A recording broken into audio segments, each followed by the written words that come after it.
জানেন কি, রাধারানী শ্রীকৃষ্ণকে ধাক্কা মেরে ফেলে দিয়েছিলেন।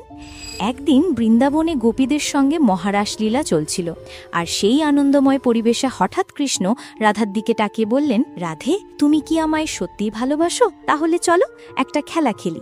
কৃষ্ণ নিজেই রাধার চোখে কালো কাপড় বেঁধে দিলেন এবং বললেন, চোখ নয়, হৃদয়ের প্রেম দিয়ে আমাকে খুঁজে নিতে হবে।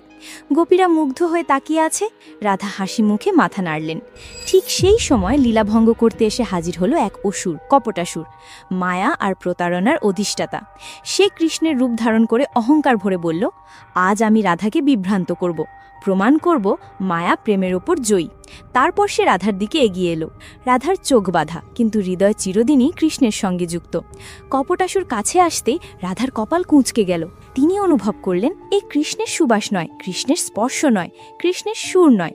এক মুহূর্ত দেরি না করে চোখ বাঁধা অবস্থাতেই রাধারানী সেই মায়াবী